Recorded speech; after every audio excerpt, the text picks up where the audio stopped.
Hola, soy Mayón y esto es un nuevo capítulo de Mayón en 10 minutos.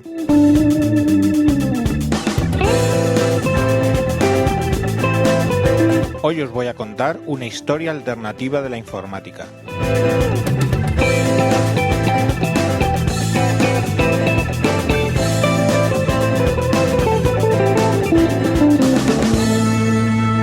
Cada vez que un informático te diga que no podrás trabajar con SAP durante 3 días o que tu ordenador personal ha perdido toda la información al instalarle los últimos parches o que simplemente se ría de ti porque le has preguntado dónde está la tecla cualquier, vuelve a escuchar esta distopía y piensa que sin duda, si la historia hubiese sido distinta, podríamos estar aún peor. Si no eres informático, sigue escuchando. El nacimiento de la ciencia informática se fija tradicionalmente en el año 1132 después de Cristo, cuando Pascal du Fortran modificó el telar tradicional borgoñón para convertirlo en lo que dio en llamar el computio fornicalis. Con su computio, Pascal du Fortran comenzó a automatizar los procesos de contabilización de los usureros y prestamistas que tanto abundaban en las ciudades de la Baja Edad Media. Precisamente esta asociación tradicional entre los usureros prestamistas y los primeros informáticos, llamados así por ser muy informales a la hora de entrar a trabajar, es lo que les deparó tan mala reputación, y así, durante toda la Edad Media, la Iglesia Católica prohibió enterrar en sagrado a los informáticos, por lo que se comenzó a popularizar el quemar los cuerpos cuando morían y lanzarlos por encima de las murallas de las ciudades. De esta costumbre viene el término informático firewall. No fue hasta el año 1543 cuando el Papa Pablo III en el Concilio de Trento prohibió la práctica del firewall y en su bula Computio idem goto permitió que fuesen enterrados en cristiano.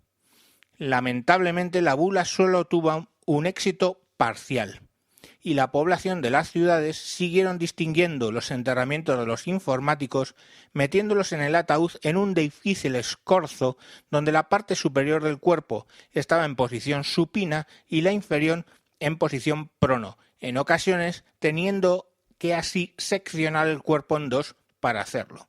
De esa difícil posición pronosupina nació la palabra informática proxy. Durante casi 400 años, la informática fue desarrollándose pasando de los primeros telares medievales hasta los telares computacionales a vapor propios de la Revolución Industrial. En ese periodo de, como digo, casi 400 años, la ciencia de computio se extendió a gestionar otros negocios aparte de la usura y préstamos. Primero se extendió a las mancebías y casas de lenocinio o de moral relajada. Al realizar los cálculos de esos negocios es donde la antigua tarea del computio pasó a llamarse computar, por una asociación del nombre vulgar empleado para referirse a las meretrices, puta, precedido por la raíz com, que venía de la Baja Edad Media. Con la revolución industrial y la aparición de los telares de computación a vapor, se comenzó a gestionar las cuentas de las incipientes primeras empresas capitalistas herederas de los antiguos negocios burgueses. De nuevo, esta asociación entre los capitalistas y los informáticos hizo que la masa trabajadora los odiase. El propio Karl Marx, en su contribución a la crítica de la filosofía del derecho de Hegel, escribió la famosa frase «La computación es el opio del pueblo», iniciando así la mala relación entre los trabajadores asalariados y los informáticos. Así, en toda Europa comenzó durante el siglo XIX la persecución de los informáticos por parte de las masas de lo que Marx llamó Lumpenproletariat. Estos, en ocasiones, auténticos pogronos que recorrieron Europa de uno al otro extremo, con asaltos a centros de computación donde se incendiaban los telares computacionales y se asesinaba a los informáticos. En 1917, en plena revolución bolchevique en Rusia, Lenin publicó su manual para el control alternativo del informático, donde postulaba por la exterminación de todo informático, dando toda una serie de instrucciones, bucles y condicionales sobre cómo atentar contra ellos. Del nombre de este popular manual surgió el término informático Control Alt Del.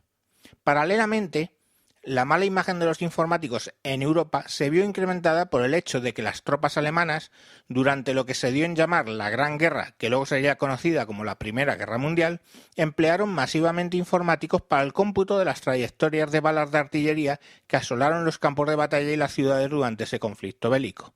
Al terminar la guerra se firmó el Tratado de Versalles, donde además de definir las compensaciones a pagar por el bando perdedor, Alemania, principalmente, se declaraba por fin proscrito la ciencia de la computación, declarando a los informáticos y sus computadoras a vapor como armas de destrucción masiva, equiparándolos en el tratado al uso del gas mostaza en las trincheras.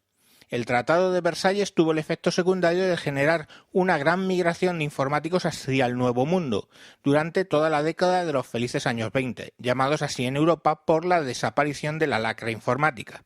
Estados Unidos, que debido a su entrada tardía en la Gran Guerra no había sufrido las penurias ocasionadas por los informáticos en Europa, acogió de buena gana y con los brazos abiertos a todos los que huían de las restricciones impuestas por el Tratado de Versalles y por los progromos de Europa del Este.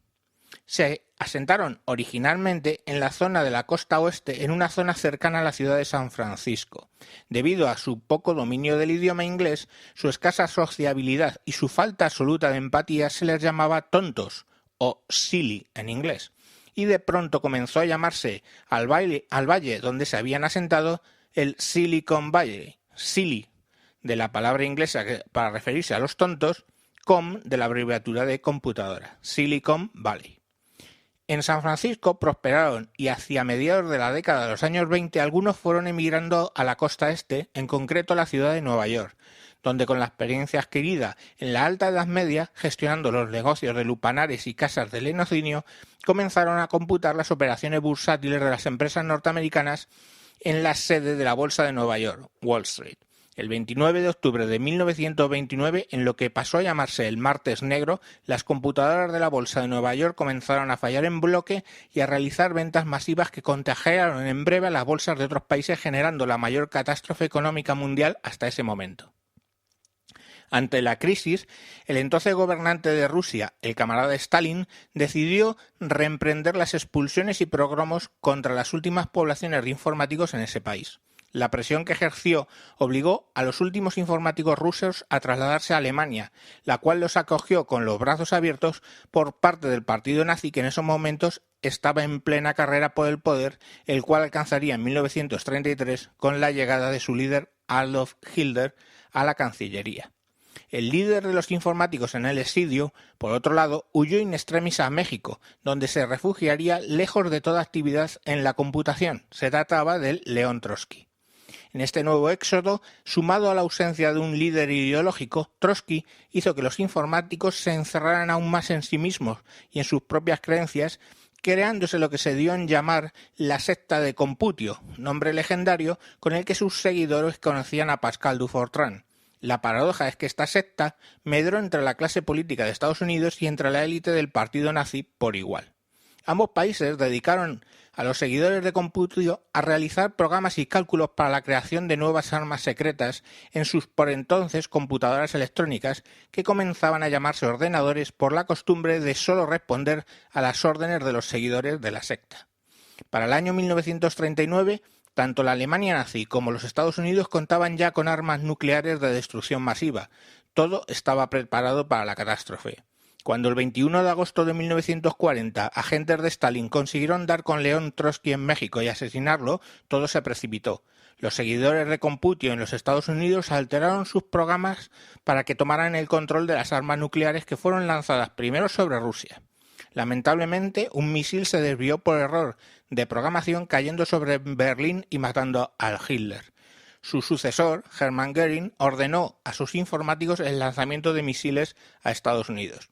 En lo que luego se llamó el ardiente final de agosto, Estados Unidos, Alemania y Rusia y algunos países cercanos fueron incinerados nuclearmente, mientras que los programas escritos por los seguidores de Computio seguían lanzando bombas nucleares a propios y extraños. El resto del planeta recibió posteriormente una gran lluvia radiactiva que literalmente quemó o dejó estériles a la mayoría de los seres humanos.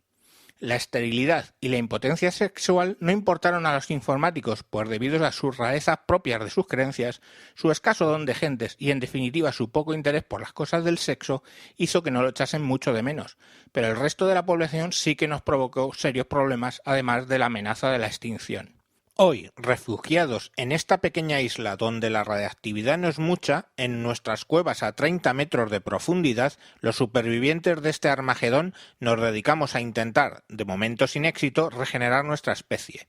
Sirva este escrito grabado en piedra y a salvo bajo la superficie para advertir a las generaciones venideras, si las hubiera, sobre los males que pueden llegar a ocasionar la computación y la informática.